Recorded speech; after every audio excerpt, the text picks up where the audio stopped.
Hola, buenos días. Soy Francisco Rivero, el cronista oficial de Las Brozas, y voy a intervenir en estos coloquios con la ponencia, el ensayista brocense Pedro Romo Vivas. Pero antes quiero que vean esta imagen. Miren lo que piensa un periodista mexicano, abogado y político sobre la colonización española de América.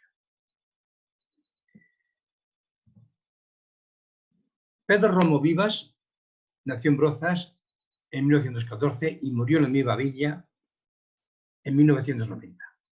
Fue militar y ensayista que escribió una pequeña novela y muchas historias firmando con su nombre francés de Bello Gesto.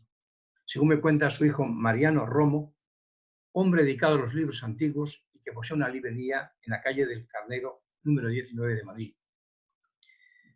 Pedro quedó huérfano de padres que fallecieron en 1918, con 2 días de diferencia por la pandemia de la gripe española, que por cierto no fue española, sino universal, y que para algunos investigadores empezó en Francia en 1916 o en China al año siguiente. Con apenas 4 años, era el mayor de 3 hermanos, Pedro, Aurelia y Teresa. Fue un niño precoz e inquieto y famoso por las muchas bromas que realizaba con las gentes del pueblo. Teresa se convirtió en madre carmelita de la Tercera Orden dentro del convento colegio que fundaron los carmelitas de Orihuela en Brozas en 1914. Aquí vemos la fachada, y que en el año 2014 recibieron un homenaje por parte del pueblo de Brozas. Aquí estoy hablando precisamente de este homenaje a una televisión, y detrás se ve la casa-palacio que habitó Antonio de Nebrija con sus hijos y donde se cree que vio parte de la gramática castellana. Pedro Romo, ya de jovencito, tras presenciar la actuación de la compañía teatral del actor y empresario Ramón Tejera, se enamora de la hija de esta, Julia, que allá tenemos, y se escapa del pueblo uniéndose al grupo de jóvenes. En Madrid intenta acogerse a esta profesión, pero al ser menor de edad, la Guardia Civil le devuelve a Brozas tras la denuncia de su abuela Sofía Carvajal. La Guerra Civil le llevó a combatir con el Ejército Nacional en el frente del Alto de los Leones y en las batallas de Teruel, donde recibe distinciones militares, cruces al mérito militar y al mérito en campaña. En 1938 se une en matrimonio en Segovia con Natividad Aguado, que al año siguiente da a luz en Brozas a una niña, María Dolores. En el diario oficial del Ministerio del Ejército del miércoles 13 de agosto de 1958 aparece su nombre a recibir una gratificación dentro del grupo de auxiliares del almacén del Ejército como sargento especialista de la Escuela de Aplicación y Tiro de Artillería. Ejerce como militar toda su vida hasta que obtiene la jubilación anticipada hacia 1975. Gran amante de Brozas, donde pasa grandes temporadas, y gran curioso histórico y literario. Se dedica a viajar e investigar. Fue buen conocedor de la obra de Azorín. Indaga en bibliotecas y archivos y da fin a su extremo. A primeros del año 1990, este ensayo fue presentado a los premios Constitución que organizaba ese año la Consejería de Educación y Cultura de la Junta de Extremadura. El 8 de junio de ese mismo año, una empresa de Madrid le hizo un presupuesto para editar el libro, que costaría unas 830.000 pesetas, a cambio de unos 5.000 euros, pero por falta de recursos económicos no se pudo editar. Pedro Romo vivió los últimos años de su vida en esta casa, en Brozas, en su villa natal, y falleció en Las Brozas en 1990. Reposa junto a su esposa en el cementerio, muy cerca de sus padres, abuelos y hermana. Nuestro protagonista dejó su casa realizando una recreación de la que pudo ser la construcción original de la fachada, de una sola planta, y en donde se cree que vivió Pedro de Ibarra, el arquitecto de la Orden Militar de Alcántara, que construyó la iglesia de Santa María de Asunción de Brozas, hoy monumento nacional, y que fue discípulo de Juan de Herrera, con el que colaboró en la obra del Escorial.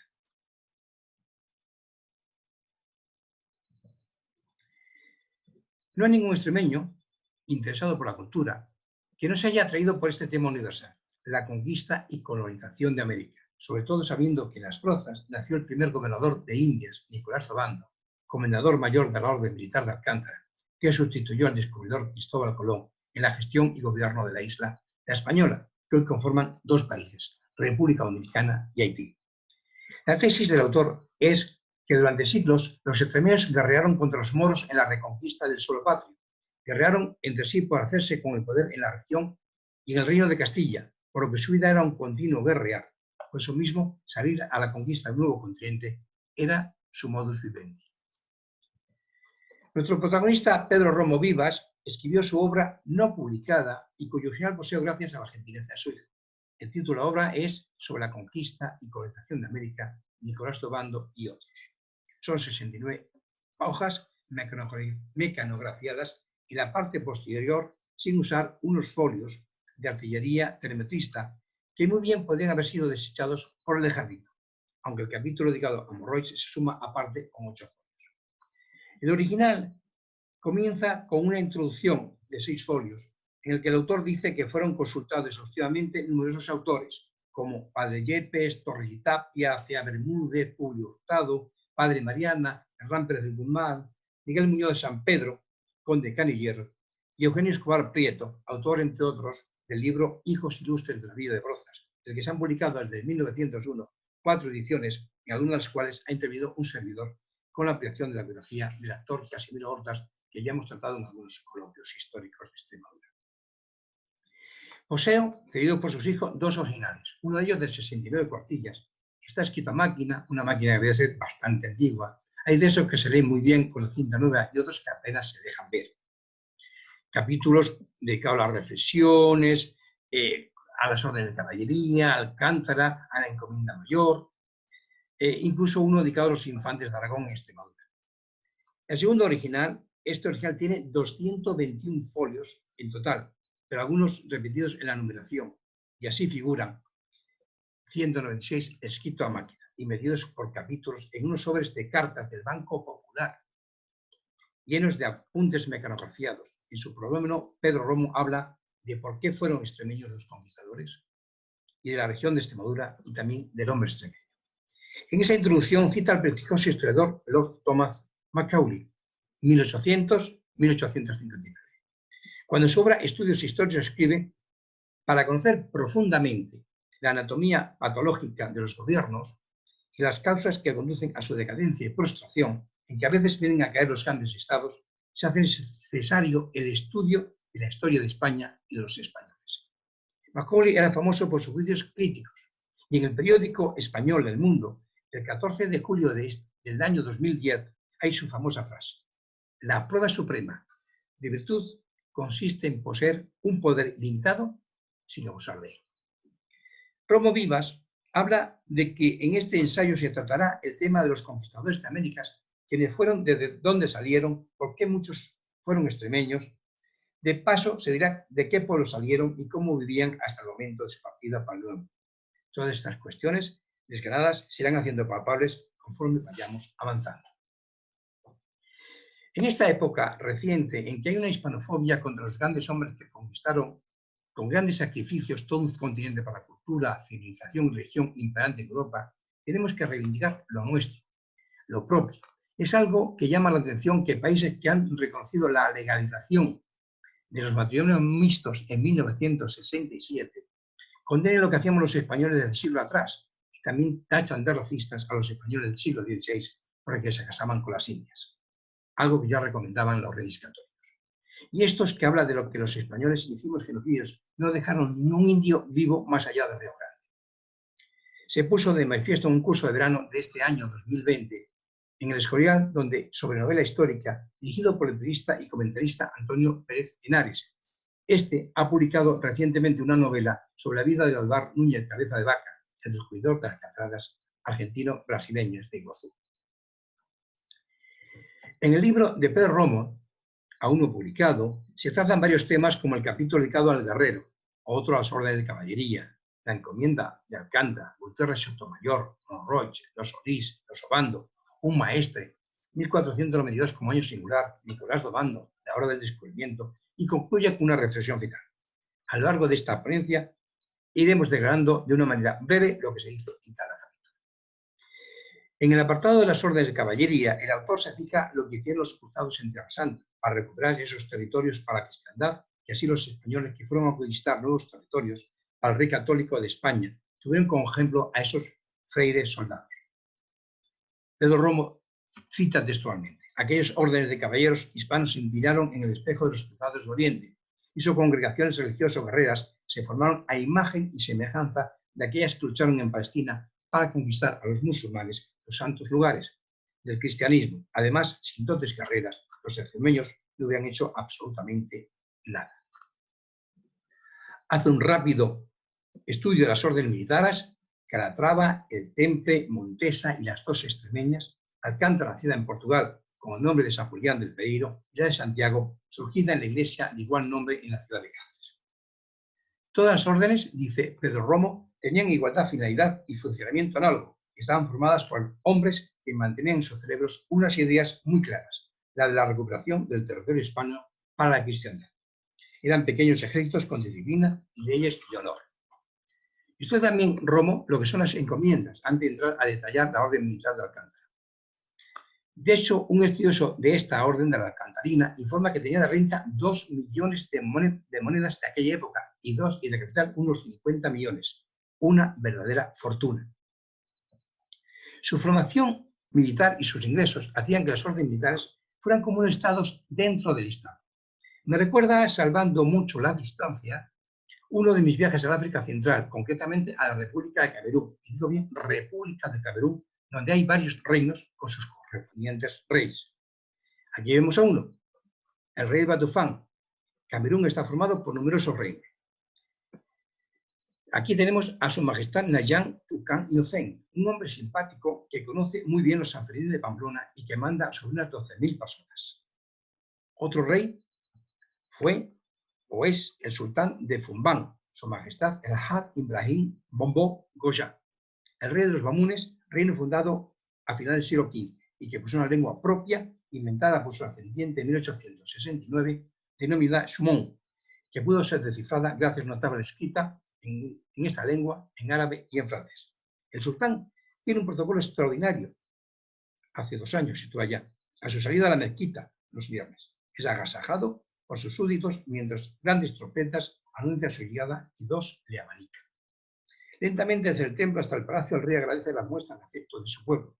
Los caballos, muy engranados, brincan delante del real cortejo. Al final nos recibió en su salón del trono. Resulta que habla un español perfecto por haber sido embajador de Camerún en Guinea Ecuatorial. Pero volvamos al tema extremeño. La encomienda jugó un papel en el poblamiento, explotación y cultivo de los terrenos, pues 1500 años de yugo romano, visigodo y musulmán habían ido desertizando y despoblando el establecimiento de minúsculos municipios y de otros extensos unidos y vinculados entre sí por lazos irrompibles de disciplina y religión. Permitieron a las órdenes de ser estados dentro del Estado. Aquí tenemos la orden militar de Alcántara, la amarilla, y la violeta era la orden militar de Santiago. Un paso concreto es cuando estudia la orden militar de Alcántara, asentada en el pequeño pueblo de Alcántara y también en el partido de La Serena. El protagonismo de esta villa tiene desde los tiempos romanos, cuando bajo el mandato del emperador hispano Trajano se construye el puente sufragado por las tribus de los alrededores de Alcántara, cuyo constructor Cayo Julio Lácer en el año 1105 lo terminó para la eternidad. Alcántara estaba relativamente cerca de 3 grandes ciudades romanas: Emilita Augusta, Mérida, Cauria, Coria y Coimbra. Con el tiempo, los caballeros de San Julián del Pereiro tomaron la villa, seguida por un documento real firmado en Ciudad Rodrigo en el año 1218. También se posesionaron de la cercana aldea de Las Grozas, situada al este como unas 3 leguas, unos 15 kilómetros, y que tenía ya una fortaleza situada sobre una colina donde con el tiempo se constituyó la encomienda mayor, y que la gente del pueblo llama el Palacio, por ser residencia de la segunda autoridad alcantarina, tras el maestre, es decir, el comendador mayor, que venía a ser como el capitán general de los frailes soldados. Los habitantes de esta comarca, muchos se hicieron soldados, por lo que tuvieron que venir a repoblarlas y cuidar de nuestras tierras portugueses y salmantinos. La villa de Las Rozas. Cuenta Pedro Romo sobre su villa natal de Las Rozas que, generalmente, los inviernos húmedos pero templados mantienen el crecimiento de las especies herbáceas, por lo que al llegar mayo y junio, lo que fue una hermosa prado coloreado por millones de flores, se convierten en tierra desgreñada y rozosa. El prado se dora y las altas hierbas, tantos meses alegres y de belleza cromática, se secan, tornándose hosco y seco con el fuerte calor de Extremadura, y todo el campo en una pura broza. De ahí seguramente le vino el nombre raro y perguino de las brozas. Estudia el tema curioso del refrán: en brozas ni vaca ni mozas, y si tanto me apura, ni sacristán ni cura. El autor considera que en los terrenos de esta villa había buenas y bravas hembras de ganado vacuno, como sigue habiéndolas en estos años del siglo XXI, una y otra. Buena parte de las terneras criadas en brozas llegan hasta el Líbano, saliendo del puerto de Cartagena. Y en cuanto a las mozas, se consideraban eran recias y bravas. En la segunda parte del famoso refrán, en esa época había muchos frailes soldados que con el tiempo relajaron su costumbre y tenían sus barraganas y amas de casa con los que se hacían el apetito sexual. Otro tema curioso es el Toro San Marcos, una fiesta que está recuperándose estos años en la villa, cuyo tema fue tratado ya en el siglo XV por Luis de Zapata de Chávez, natural de Llerena, en su libro Miscelánea de curiosos casos. Tras contar varios casos de corrida de toros en tiempos del emperador Carlos V, en Valladolid, en Salamanca o en Talavera de la Reina, se centra en brozas y lo estudia de la siguiente manera. Zapata dice: en aquel lugar, teniendo algún espantable y peligroso toro y que de fiero no se pueden con él averiguar, dásele a la iglesia. Llegando el día de San Marcos, a la víspera de él, donde no le para hombre que vea, y llegado en su arcillo, ante el embajador de San Marcos le dice: Marco, amigo, ven conmigo a las brozas, que de parte de San Marcos te llaman para su fiesta. Y el toro deja sus pastos, quiero decir, y manso vase delante de él, entra las vísperas a la iglesia como un cordero manso, y ponenle en los cuernos rosas y guirnaldas las mujeres, y sin hacer mal a nadie, sálese acabada las vísperas al campo allí cerca. Otro día se va en procesión, suelto entre la gente, y pasa un arco del claustro tan estrecho que ha de menester para pasar, ladear los cuernos, y esto sin que se oiga nada. Y toda la mía se está de pie, delante de las gradas del altar mayor, y acabada de alzar la hostia postera y de consumir alguna vez, sálese de la iglesia a todo correr. Pedro Romo sugiere, como hiciera años más tarde el párroco Santa María la Mayor de Brozas, Gregorio Carrasco, que intervino muchas veces en estos coloquios, que es muy posible que el toro fuera alimentado el día de altos con ciertas hierbas adormecedoras que solo la gente campesina conocía, y drogado cambiase su natural y anulara su bravura. No se le pasa por alto a Pedro Romo, tras una relación de los personajes más importantes de la actualidad, como Francisco Sánchez de las Rozas, al que compara como rival de Erasmo de Rota y al comendador mayor de Alonso de Alcántara. Los comendadores eran en tiempos antiguos excelsos guerreros, y en siglos posteriores estos cargos lo ocuparon hombres jóvenes. Con la conquista de América, estos pueblos siguieron enviando guerreros a la campaña del nuevo continente. Los infantes de Aragón en Extremadura. El siguiente capítulo así se titula y está dedicado a la guerra civil que en el primer tercio del siglo XV hubo en la orden militar de Alcántara, protagonizado por el maestre Juan de Sotomayor y su sobrino Gutiérrez de Sotomayor, que fuera clavero, posteriormente comendador mayor y al final maestre de la orden. Don Juan de Sotomayor se portó muy bien con los infantes, había tratado con infinita dulzura y distinción a esos infantes de Aragón, que estos se acercaban cuando se acercaban a Extremadura, pues los infantes eran Enrique y Pedro, hijos del rey Fernando de Antequera, Fernando I de Aragón, que por cierto colocó muy bien a todos sus descendientes. Algunos fueron reyes o reinas y altos cargos. El autor Pedro Romo dedica 2 capítulos a Monroy, que con el tiempo se transformó en Monroy, la villa de los 4 lugares, junto a Hinojal, Talaván y Santiago del Cabo.